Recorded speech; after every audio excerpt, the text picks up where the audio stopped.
Good morning, everybody. Yes, it's John from Brisbane on a very hot, and the sun's coming in at a very odd angle here. Yes, a very hot Thursday morning.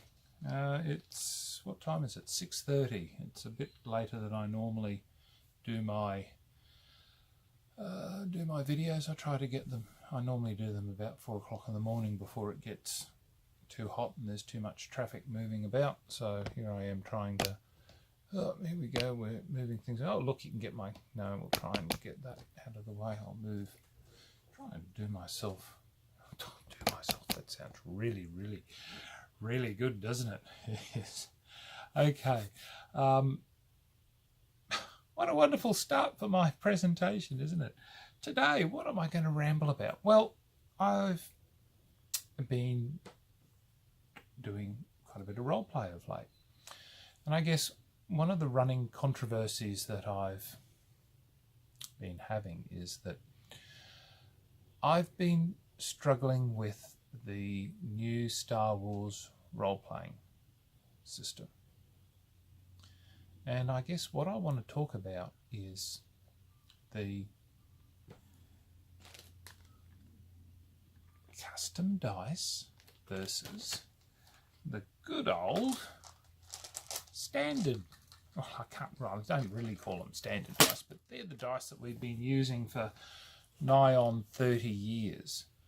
And for me, ye old standard dice, they're the ones that I guess I'm more comfortable using, and nearly all role-playing systems use them.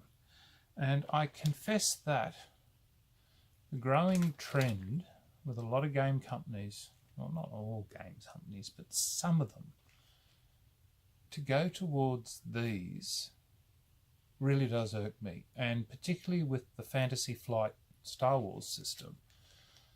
And this is the problem, and I must thank my friend Ian very much for coming over and helping us go through it. Now, I know some of the players in my group have been able to understand the concept of how the game plays, but myself,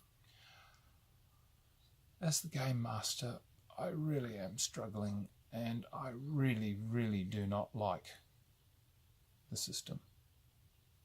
I'm sorry, there it is. I don't like it. And I suppose the thing that I guess that I don't like as well is the fact that the custom dice in themselves, they're expensive.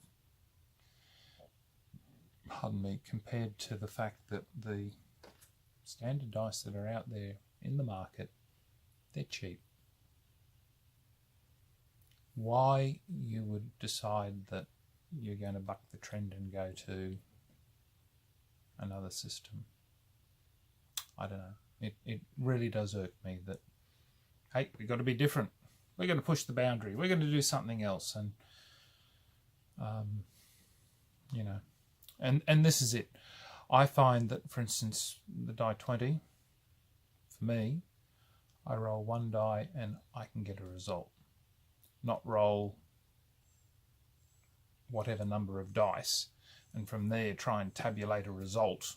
Okay, so admittedly, I had Ian interpreted the dice from what was rolled quite quickly.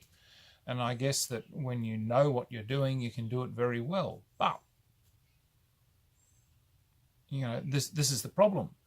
From a newbie's point of view, that really killed me. I just could not. And as a game master, it killed it.